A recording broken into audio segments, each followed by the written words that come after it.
So hi, Anders.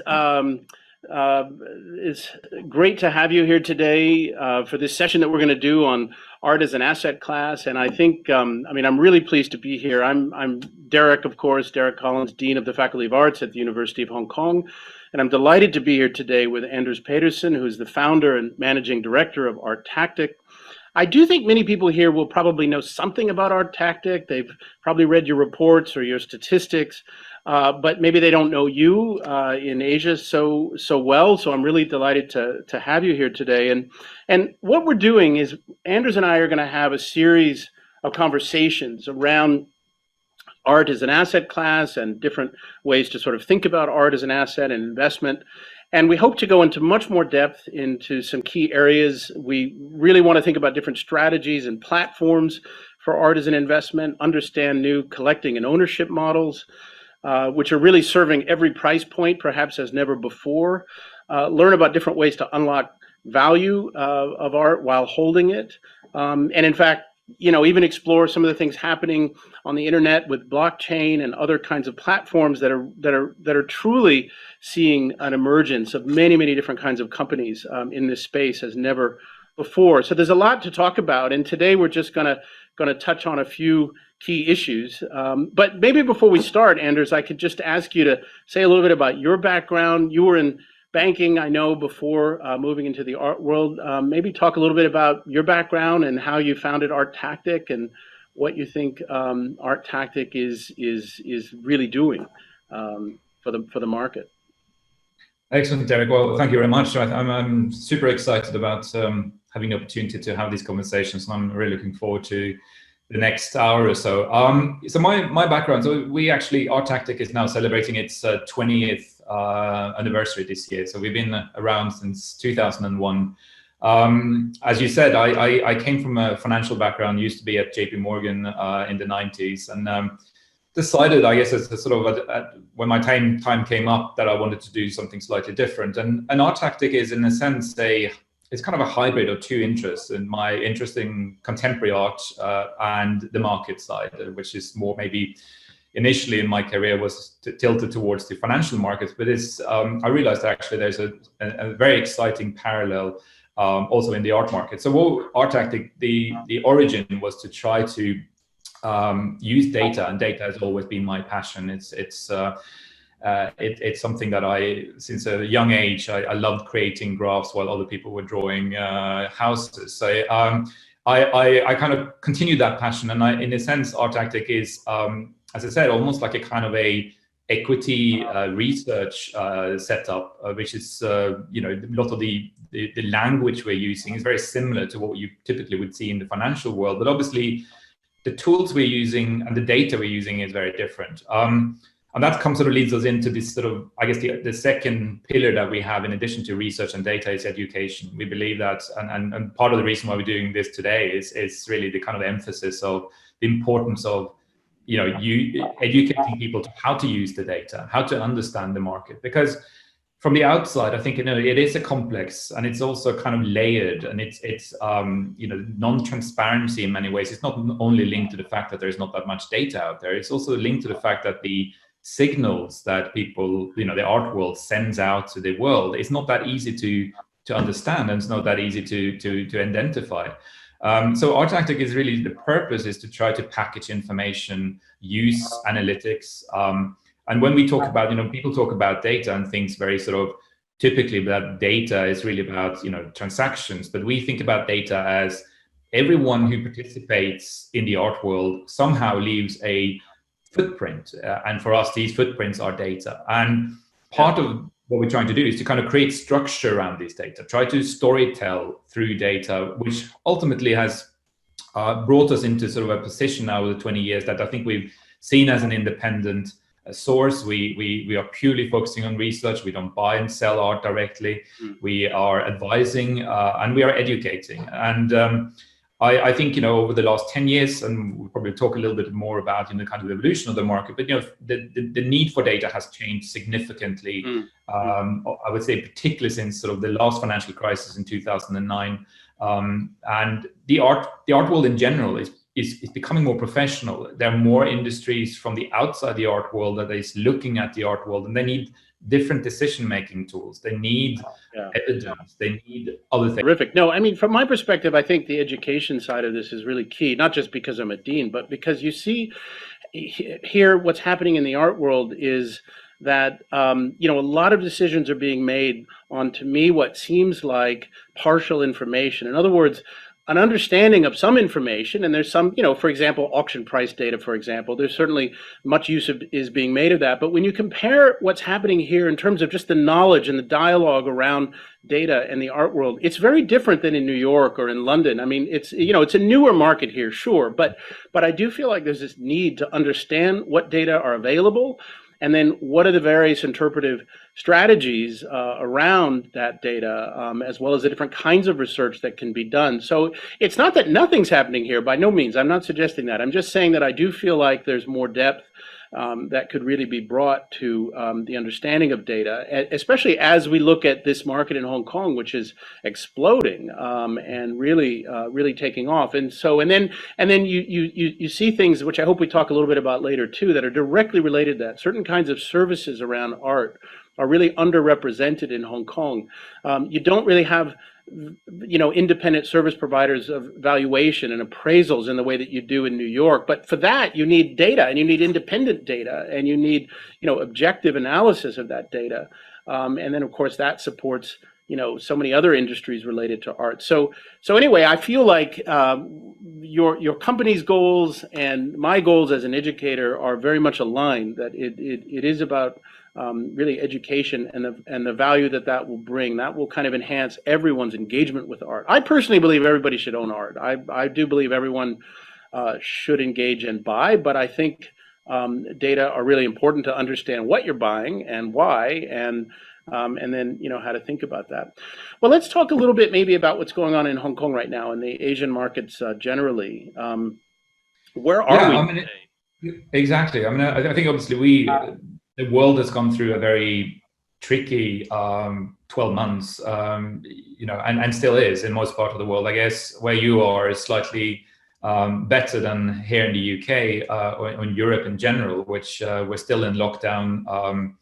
Fairs that were supposed to come, you know, maybe happening this spring, summer has been already now being postponed into the autumn, and there's uncertainty around whether, you know, when normality is going to come back. So I mean, obviously the art world has a largely sort of events-based marketplace. I mean, this is really the whole marketplace surrounds itself around art fairs, physical auctions, biennials, exhibitions in museums and galleries.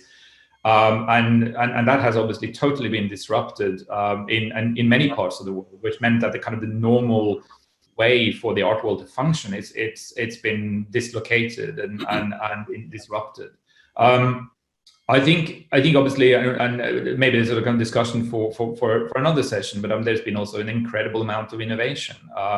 You know, the fact that we're sitting here, you in Hong Kong, I'm here in London, talking to each other. I mean, the way that the digital has kind of, you know, in a sense, I would say fast forward many of the kind of initiatives that maybe people thought, well, we're going to do this in the next 10 years, has now happened in the last 6 months. And that has, I think, in many ways saved the art world, at least stemmed some of the losses. The fact that, you know, we're starting to see more use of digital platforms, online sales.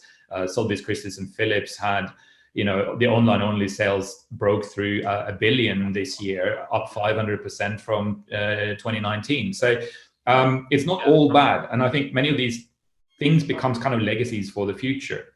I think for Hong Kong, it's really exciting because, I mean, this year, the overall global art market was down about 26%. I'm just going to show you a slide just hopefully will just pick up a little bit of the trend that we see in Hong Kong at the moment. So Hong Kong and mainland China has actually been, I would say, the two markets that has counter the kind of negative trend that we see in the global market. The Hong Kong auctions was up 14% from last year. What we've seen in the mainland China, even stronger, almost 40%. If you just took the two largest auction houses, Poly Auction and China Guardian, they post, I mean, talking here only about modern contemporary art. There's other categories involved in there, but in terms of modern contemporary, it was up roughly 40%. So there is a shift now globally, I think, and this is quite important. And I think, also a context for many of the things that we will talk about later on is that the global market is, I think, is shifting. London, unfortunately, and I say unfortunately because this is where I'm based, and I dearly love London, and Hong Kong's eclipsed London. Yeah, I mean, the problem is little now. I think, we obviously been hit by the pandemic, we're hit by Brexit, the uncertainty around, the kind of trade aspect of London being a kind of hub is now, under question regarding London being a hub into Europe. It's going to be tricky now with all the new import, the taxes and so forth. Exactly. Which means maybe Paris might start to take a more dominant position. But I think, interestingly enough, Hong Kong, when we talk about the three largest auction houses, now became the second largest market globally. And I think this is something that has been coming, as you can see from this graph. There's been a steady rise since 2015. Mm-hmm. The market, obviously, the Chinese market, I think, was 2011 or 2012, where the Chinese art market suddenly became the largest in the world. I think it had a bit of a correction, but you can see now it's been climbing back. And I think this is part of any new, it's not a new market as such, but any market that is sort of being launched internationally goes through that kind of cycle of a speculative boom, a correction. Yeah. But there are legacies of these corrections. There's always, people are, ultimately, there's been a lot of investment going into infrastructure, galleries, museums, auction houses, and that kind of creates the foundation for the second boom. Mm-hmm. This is, I think, where we are now. We're in a second cycle of this market, which is much stronger. The foundations feels better. So when we, talk about art as an asset or art as an asset class, obviously this idea has been around for a long time. It's not a new idea. Many people, in fact, it's even gone through some phases over the decades. But I guess one of the questions I want to start with is kind of what's important to understand about art as an asset, and particularly the history, given the history that it's had, so that we can appreciate it maybe today very differently than, say, in the 70s or 80s. But I mean, it seems to me that a lot's been learned in those many years, and I think that what I'm really interested in is not so much or not only the kind of the investment side. I think that's really important, but the way art is really being used to accomplish social purposes and lots of other things. But maybe you could just talk a little bit about the history of this, because I think that's really key to kind of understand what's happened over time, both in the West and a little bit in China, particularly in the late 90s. Exactly. No, I think you're absolutely right. I mean, I think typically what people think about when first of all, when they think about art as an asset class, is typically about art as an investment. It's about return on the purchase of art that you can then sell it later on at a profit. I think that definition, I'll show you, I'll go through a little bit sort of kind of the evolution, but I think that definition has been broadened significantly the last 10 years. I think and hopefully we'll talk a little bit about the kind of almost like the ecology of art as an asset class and how it now fits in within and sort of a wealth management context. I'm just going to sort of talk quickly a little bit about just let me see if I can get the slide up, the history of the asset class. So obviously art as an asset, in the way that people have been treating it as an investment, goes back probably to the early 20th century, and maybe even before that. The Dutch were buying and selling art as a commercial entity. But in terms of institutionalizing the art as an asset class, is really sort of the early 70s, where the British Royal Pension Fund was the first one to really kind of, I would say, put art into the context of an institutional investment fund. It raised about 40 million at the time. And it was advised by Sotheby's, and it continued from 74 till the end of the 90s. And obviously, why 1970s? I mean, the whole thing here was the oil crisis, inflation. Absolutely, yeah. And these sort of, I guess people were looking for an inflation hedge. They were looking for alternative assets and physical assets. The British Rail, in a sense, I guess, it experimented here with. I mean, it wasn't without controversy. I mean, here was a public fund or public institution putting money into art, which had a fair amount of quite negative headlines in the news during that time. Interestingly enough, I mean, I think the art fund, I think over the life of the fund returned about just over 11% on an annual basis, which in today's world seems pretty good. I mean, with zero interest rates, that's a great. But I think compared to other asset classes, even though it was equity, it was underperforming it. But it was something interesting about it, and obviously this was linked to things like diversification, having something else that doesn't necessarily move in the same way as financial assets. So that was the 70s, and at the same time, I think it's quite important because we started to see a body of research coming back into kind of your world regarding academia. You had a significant amount of economists, maybe out of their own passion and interest in art, started to kind of toy with this whole prospect of, is art an investment? Does it actually have a positive return? So a number of papers were published during this time, which was starting to kind of create a kind of a dialogue in two places: a dialogue in the academia regarding how robust is this asset class.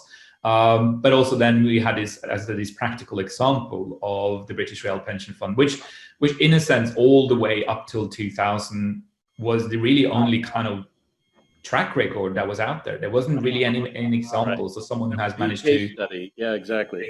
And it was used virtually in the early 2000s, as you could see. The 80s, 90s was a kind of bit of an experimentation period because we had a 1980s boom in New York in the mid 80s. We had a fuel in the modern impressionist market on the back of the Japanese buying. There was some funds that was trying to set up at the end of that boom, but kind of got, I guess they didn't manage to kind of get off the ground because the market collapsed in the early 90s. Mm-hmm. And then there was a kind of a hiatus during the 90s where really not much was happening. Many parts of the world was in a recession. The art market kind of became quite introvert. And then towards the end of the 90s and early 2000s, we start to see these kind of blossoming of, art investment funds. And some of them, actually the majority kind of didn't manage to stay the test of time, and some did. And the Fine Art Fund, which was launched in 2001, which is now rebranded as the Fine Art Group, was one of the kind of survivors that has, in a sense, their transformation, and maybe we can talk about it later on, but their transformation, I think it very much represents the way that the industry has gone, because they've gone from starting a fund and then going into several funds to now become a fully fledged, I would say, almost like an art wealth management boutique. Yeah, exactly. They offer advising and lending services. I mean, all sorts of things in addition to simply fund management. Yeah, exactly. Yeah. And I think that's what client wants. I think, and ultimately, the lesson, I think, from that, this first, from the 70s to the sort of, 2010, 11, is that art as a pure investment is, it's hard to produce those returns. I mean, I think even if you looked at Sotheby's and the British Rail Pension Fund, okay, they had 25-year period to be able to produce those returns. And if you look at the portfolio, there was very few artworks that ultimately led to that kind of return. They were very lucky with a number of impressionist paintings sold at the late 1980s, just ahead of the collapse, which accounted for a very significant portion of the return. What they had on their side was the fact that they had 25 years to be able to get the collection to mature and sell it. I mean, this is, in a sense, it kind of almost represents the perspective, the time perspective that a collector has. I mean, when you go into a true collector will say, I'll buy this artist, and I don't really care if it goes down in value over the next few years. I'm happy if it goes up in value, obviously, but it's not my primary motivation.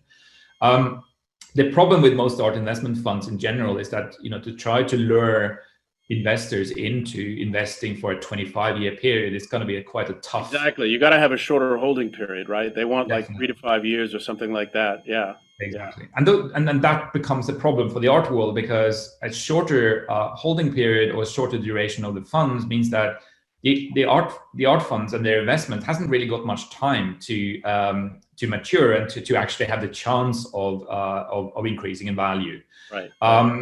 So the art market is a slow market. I mean, yes, there are these occasional things that we see, fantastic artwork selling at record prices, but these are, a fraction of a percent of the market. And then obviously it's easy in hindsight to say, well, we should have done this, but it needs time, and time is obviously something that often is contradictory to what investors want. So that's why I think these models, in a sense, has ultimately gone from very much about investment and returns to become something more holistic, something more that they realize the clients, like you say, the Fine Art Group is offering art advisory, art secured lending, guarantee service.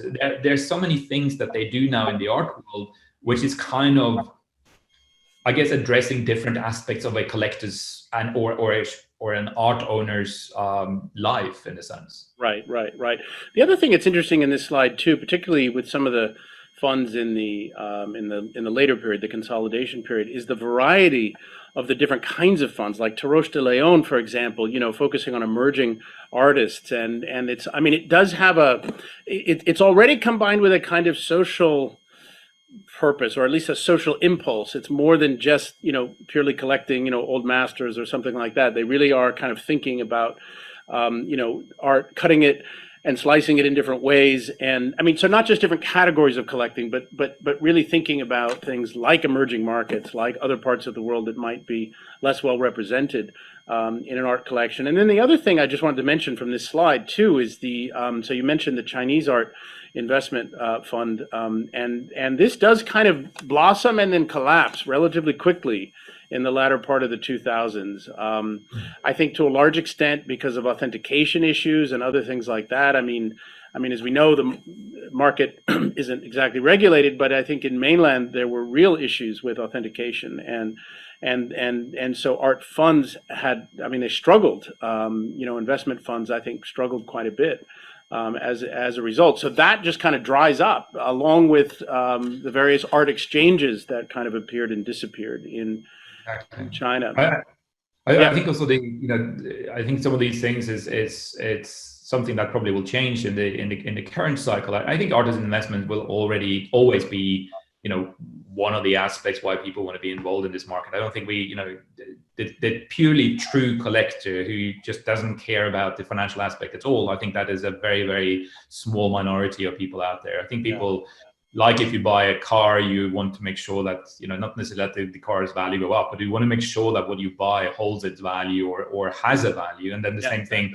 Exactly. I think, so the problem with many of the first cycles that we've seen, in China as well was, expectations were not fulfilled, right? They were, again, they were very often, many of the structures of these funds were 1 to 2 to 3 years, building on the back of the boom that was happening in 2009, 2011, and 2012. Right. But as soon as that boom fizzles out, then obviously it's almost like there's no attractions in these funds anymore. Exactly. It comes back a little bit, like you said, why are people involved in art investment funds? If it purely is for the financial, then these funds will, they will be volatile, because that's the only reason why they're there. So if it doesn't perform anymore, then people will move out. And I think that's where we need to potentially kind of shift the dialogue a little bit to say, well, actually, the art world and the art market and the ecosystem that surrounds it will benefit from people taking a longer view. So if you can sort of, I'm not saying that it doesn't necessarily need to be at 25 years like the British Rail pension fund, but if you can start to think in the next 10 years and use art as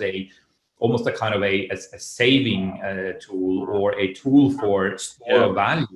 Yeah. And as we see during COVID, Hong Kong has done incredibly well, despite the fact that, the rest of the economy in many parts of the world has suffered significantly. So it's and I guess these things are not something you shift overnight, but it's maybe, the dialogues that we have today, and it's maybe to start to think, well, broadening the horizon for how we can think about art as an asset class, and maybe more of a long-term perspective on it. So I sort of kind of show you, this is a little snapshot from the report that is available for free for anyone who's interested, and it can be downloaded from the Deloitte's website. But it really, I think it exemplifies that actually the discussion now that we have with wealth managers, particularly in Europe and in the US, but I'm sure these discussions are exactly the same that will also happening in other parts of the world, including Asia, is that the discussion has started to be is more about, okay, so first of all, I think wealth managers are realizing that art is something that they need to kind of include in their wealth offering. And part of that is because the client's value of an art or collectible asset, that portion of their wealth has increased significantly, which comes along with the kind of graph we showed earlier. The fact that values has gone up, volume's gone up, more people hold it. And we're talking, we saw, easily works sold above $1 million, $10 million, $100 million is now happening more frequently. We saw the Botticelli yesterday, 90 million. Yeah, exactly. Obviously, this is an old master, but this is real wealth, and this is real financial wealth that ultimately, could be maybe outstrip any other asset you have in your portfolio, outstrip your property. Exactly. You could end up, I would say, some people have purposely built this portfolio, others hasn't inherited this thing. These are coming from.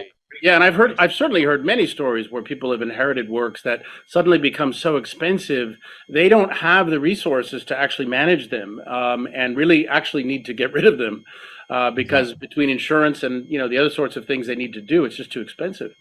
Exactly. I mean, this is obviously depending on, again, where you are in the world, but I mean, inheritance tax, for example, on these things in this country is 40%. So that could, and so all these kind of, I guess, financial dimensions, which comes to art-related wealth, is something that actually the wealth managers already are doing with regards to other assets. It's just that art has never been really the topic, and it's also complex, right? It's it has characteristics. The fact that it's perceived at least as an unregulated market, and in many ways there are unregulated aspects of it. It doesn't have a financial service authority. It doesn't have an art authority that is the supervisor and regulatory supervisor, but it has laws. I mean, it has exactly the same civil, commercial, laws as anything else. But I think there's a part perception, but there's also part truth in the way that the art world has never been very good at being transparent about how they conduct things. They've never been very transparent about prices. They haven't really been transparent about how things,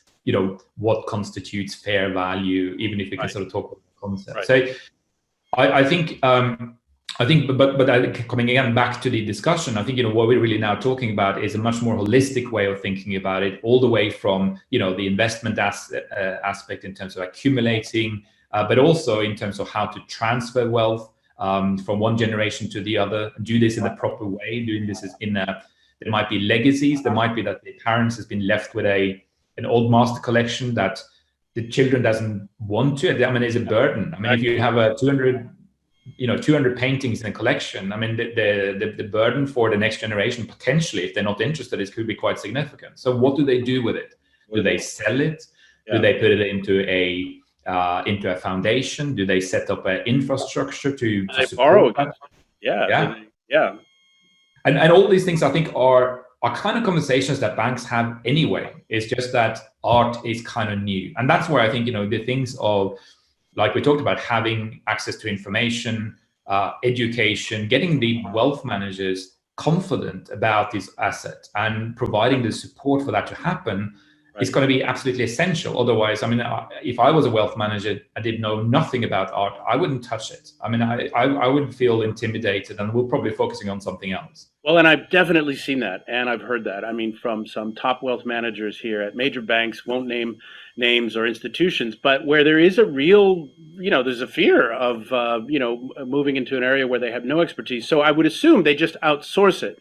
But what you're saying is that it's increasingly becoming apparent to these wealth managers that, maybe more education is a good thing, and maybe it won't take them as long as they think maybe to become more comfortable, with understanding this and then being in a much better position to advise. I think you mentioned a very good point. I mean, I think, most banks would never, well, I think there are very few banks out there that will internalize and set up a separate department for, art advisory. There are a few out there. I mean, Citibank has had this since the early 70s, and a very strong sort of art advisory department. But most people would have maybe one individual within the bank that is the kind of spokesperson for this kind of, or the one that aggregates the information, makes sure that they can connect to the right experts. And the expertise is out there. It's just often, again, like the art world, it's not always that easy to find it. And it's not that easy to know whether the expertise that you're getting is quality, because there's no, the kind of signaling in the art world is difficult to figure out, what do people, how do I know this is, this lawyer or this insurer or this appraiser, is a good one. I mean, this is particularly if you're coming from the outside. So part of this is, and a lot of the work we've done with Deloitte and others, and is to also signposting, to help people move, if you're looking for something, who are the providers, without actually having any ties to these providers at all, but just kind of, broaden the landscape and provide transparency with regards to the kind of the services that exist. Because I think that's probably the way to go, is that you will, you will have to educate yourself though anyway, because I think this is a sort of an essential way for you to take an interest. You got to learn something about it, right? So yeah, and it's one of the things I hope we can provide, in this series as it goes forward. I mean, between your international network of connections and other things, I mean, there are lots of contacts that are available, companies and advisors and various service providers that have been sort of vetted, or they're established. And I also know for a fact that some of these are quite unknown here in Hong Kong, because I've had conversations with people here that, didn't realize that a certain company existed that provided this particular kind of service, and so I think that, again, education around that aspect, I think, would be really welcome. And perhaps for certain people interested in listening, maybe further conversations offline, and we could even, help connect them to some of these existing, service providers. I think that's going to be a really important part of definitely get out of this. Yeah, definitely. So I think, in a sense, as I said, I guess everything has shifted from all about accumulating an investment to become a much more holistic, and including things like art secured lending, which has been, in a global context, predominantly is happening in the US. Is now we estimated in 2019 to be about 24 billion. It's huge. It's huge, and it's been growing. I mean, at least by $1 billion or $2 billion a year for the past several years, at least. Yeah, it's really huge. And it's become actually this. We had a conversation with some of the providers a few months ago, just to kind of see what impact has COVID had on this sector, and it's actually been booming. And I think this is where people are realizing that, first of all, to sell in the current climate, they might need access to liquidity, but to sell in the current climate hasn't been, at least not in all markets, been the right time to do it. Although if you look at the Hong Kong data, it looks different, but not for all artists. And therefore, to have the opportunity to release capital from these assets by taking out or structuring an art secured loan, that is becoming attractive. That gives them, first of all, you don't pay capital gains tax, for example, on the sale. You maintain the asset because you might not actually be in the market to sell. You actually want to hold on to this artwork, and therefore, these are becoming really quite, interesting tools that actually service the client and makes them protect and protect their emotional attachment to these objects, which I think, it comes back to this whole thing about, it's not only about the finance. It's also, I think, a lot of people who buy art, it's also about the personal aspect as an emotion and the social aspect. Yeah, absolutely. We should turn a little bit to different kinds of investment, financial investment strategies around art, as well as just kind of highlight some of the social investment strategies, because I find this also really interesting and fascinating. And it would seem to me young people, especially millennials, but even younger generation, might actually get really excited about this, where it's a shift to investing with a social purpose, investing in art with a social purpose. But some of these platforms are really fascinating. The way artists, for example, are connecting directly with, with collectors and with others, and finding a way to, it's not so much that they're getting around the gallery. It's not that. It's that they are building direct relationships with a community and building communities around their work. And I think that's also really important, because it's now enabled by the internet in ways that we could never have imagined 10 years ago or 20 years ago. And so I find that interesting, as well as the way in which people are creating, this is a whole area, but the way in which digital art is now being created, and people are essentially, renting it. They're creating markets around it, secondary markets around it. This also gets very much into the kind of ownership models. And we'll talk a little bit about that, I think, in the next slide. But I mean, where you can take a fractional ownership position in a piece of digital art, and you can hold it, you can do things with it, you can trade it, but it's just opened up the possibility for everyone at almost every price point to engage somehow, not just with the art, but potentially even directly with the artist. Even if you have $50 or $100, I mean. Patreon, for example, insists that you only spend $200 and that's it. And so there are some really interesting new, platforms enabled, I think, by the internet, but also enabled by a consciousness on the part of millennials and younger generations, where being socially minded and purposeful in their investments is almost as important as owning an asset itself.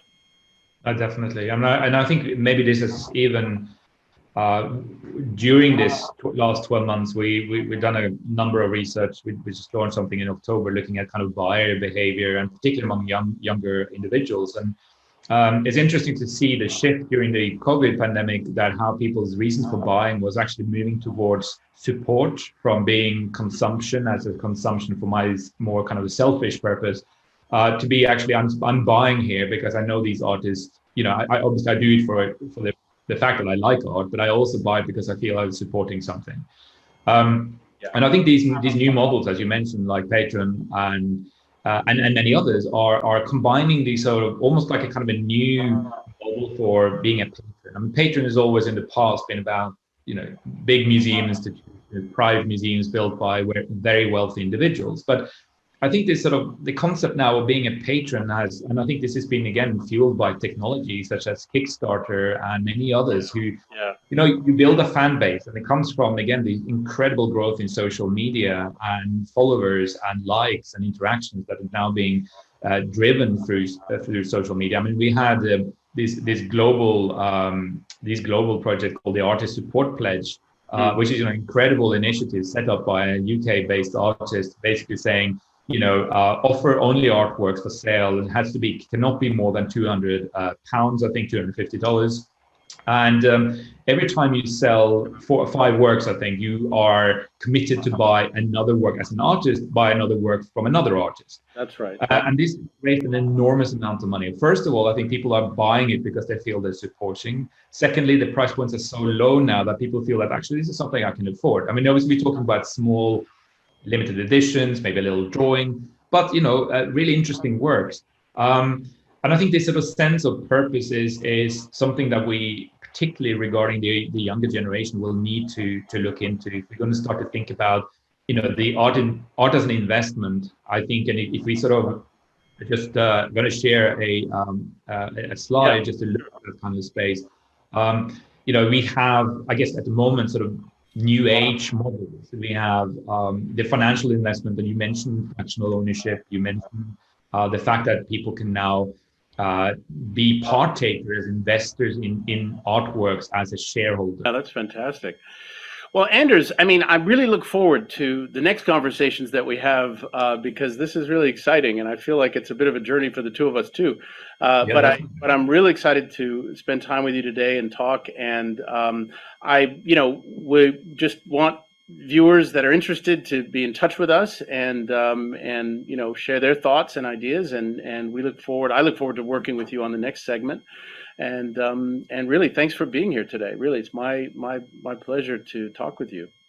No, it's been a real pleasure, Derek, and I'm super excited about this. I think we, sharing our different experiences and knowledge and others, hopefully in the future, hopefully there can be of benefit for everyone. So thank you very much for hosting this, which is fantastic. Terrific. All right, I will see you soon. Take care. You too. Take care.